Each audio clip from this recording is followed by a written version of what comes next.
pier.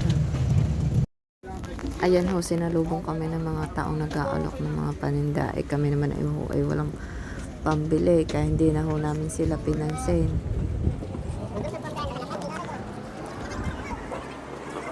Kaya pakalayo ho pala ng lakarin na dito, mula din sa aming binabaan. Opo, tungo doon sa pier. Ayan ang aking anak ay natanggal pa ang sinitas. Nag-aaray, buti na lang kakunti aming dala, ay napaka layo pa ng aming lakarin. Kaya kami nagpaplano pumunta muna sana ng Puerto Galera. Ito naman aking anak ay excited na umuwi ng Victoria. Kaya hindi na muna kami nagdaan doon. Nagtingin pa kami ng ticketing booth doon sa loob, baka may sakaling meron pang ibang ticket. Ay siya, sige humanong, ay sa susunod na lang ang huli. Ay gustuhin ko man pumunta ng Puerto Galera, ay mga kasama ko ayaw pa. Ito ho, isa labas pala wala pa doon sa loob. Ayan, papunta pa lang kami doon sa loob. Ang pinaka-terminal ay napakalayo nga po talaga. Ay dapat buti na ako, kunti ang aming dala. Talaga naman. Ganun, naligaw pa kami, lumampas kami. Wala naman kasi mga araw-araw kung saan ang daan. Ayan, papasok ka daw pala sa dilaw na gate. Dadaan ka dyan. Basta lakad ka pa ulit. Wala, sige, lakad. Kawawa yung mga madami ang kargada. Diyos ko. At ito na nga, konting lakad pa, nandun na kami sa terminal. At ito na nga po ang Batangas Pier Terminal. Ay, ang ganda. Ay, ang laki. Ayan, may dalawang security guard na nagche-check ng mga gamit. Security.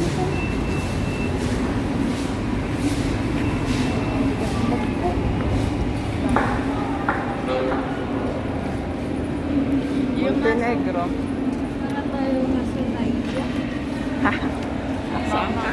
Nasa, naiyak. Ako natanggal yung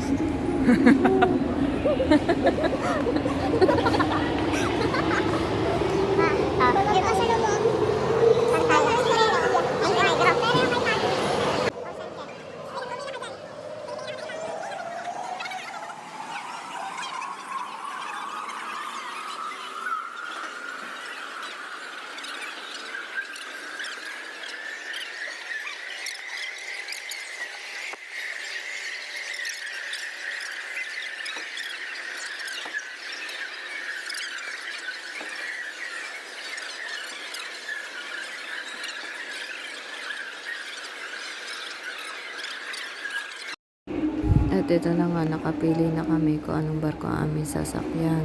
Ito ang Montenegro, dito na kami pumila. Mura-mura, hindi naman kami nagmamadali. So, makakapahinga ang aming katawan. Relax lang.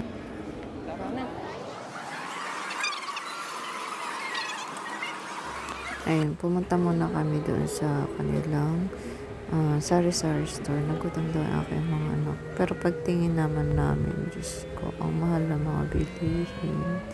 Can't afford ng lola mo. Kaya, labas ulit kami. Sa barko na lang kami bibili ng aming noodles. Nagtatalo pa nga kung bibili na o hindi. Baka kasi wala din sa barko. Pero, ayun. So,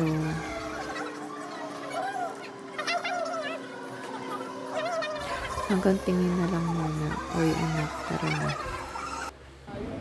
Kaya ay ano lang. Mabilis naman silang kausap ko. Ayun, diretso na kami sa paglabas. 35, 40. Papunta dun sa waiting area nila. Oh. Ibulsa mo nga. May bulsa. Lo, nasan yung isa? Ay.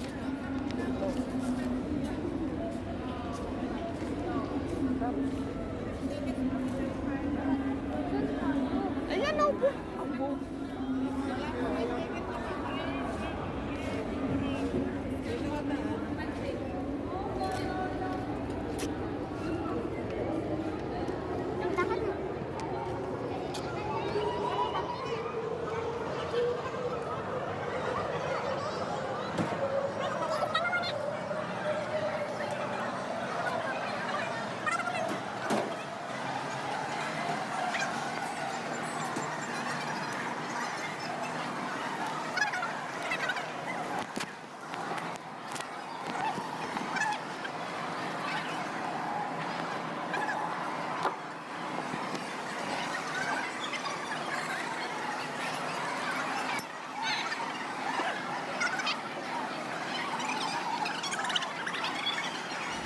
dito, hinahanap na namin kung saan kami uupo.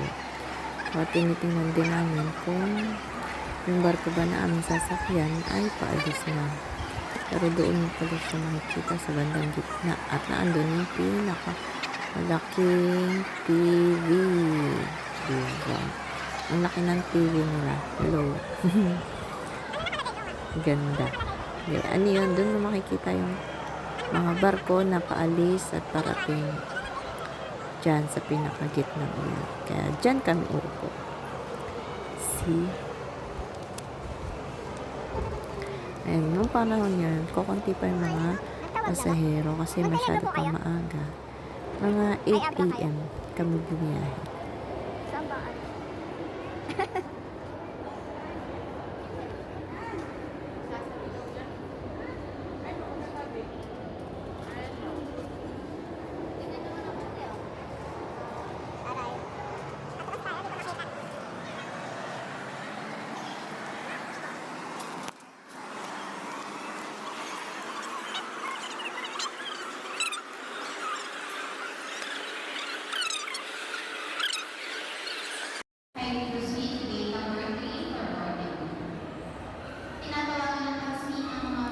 Ayan, nagpa-flash na dyan sa malaking TV yung mga barkong paalis na. Tulad ng Pascat, Reina Station. Yan ay Montenegro. Tapos ayan yung iba mga Tukalapan, Abradillo, Katiklan. Makikita dyan kung anong gate ka, anong oras yung schedule, tsaka anong status ng barko na sasakyan. Ayan. Ngayon, regular day lang, kaya kukunti yung mga pasahero. Pero pagka mga holiday na, ang dami mga tao dyan. Lahat yan occupied na. Kahit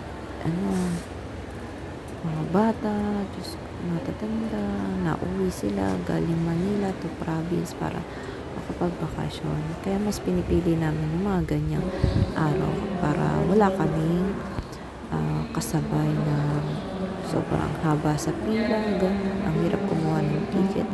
At least yan, konti-konti lang.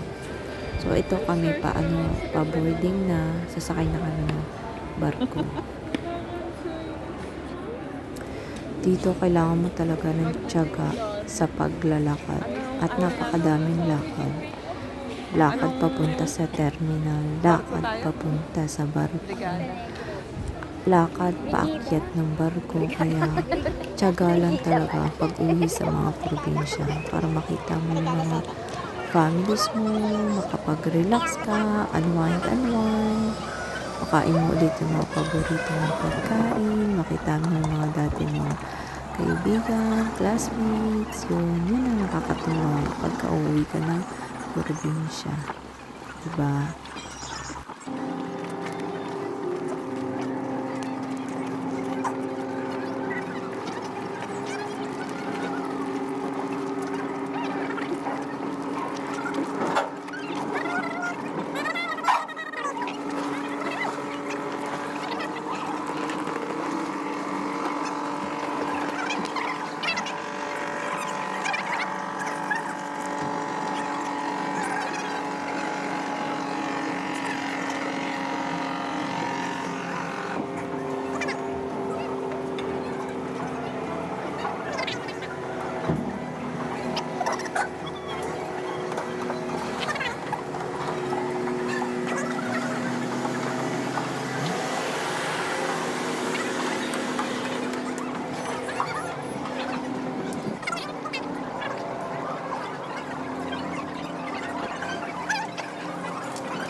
Lahat naman po ay may mga life jacket. So, we're safe. Charot. Medyo maalon. Medyo.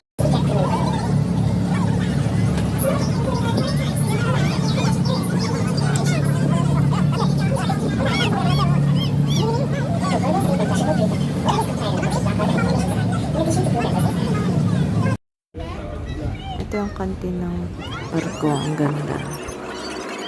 Ito yung kantin ng barko. Meron din naman silang kantin para nabibili nito. At ayan na, nakarating na rin kami sa Mindoro. Hindi na namin masyadong na video kasi nag-uubot yung cellphone ko. Ito, pababa na kami. Ang cute ng aso. Ayan o. Yan. Lulutang yung salamin ko, Kita na lulubog pag namin nahulog. ang Pampanga. Yung pababa na sila, yung mga anak ko. Ayun yung bagong terminal na Calapan. Excited na sila. Hindi na Victoria. Dito, palobat na yung cellphone ko. Kaya hanggang clear na lang yung video. So, bye-bye.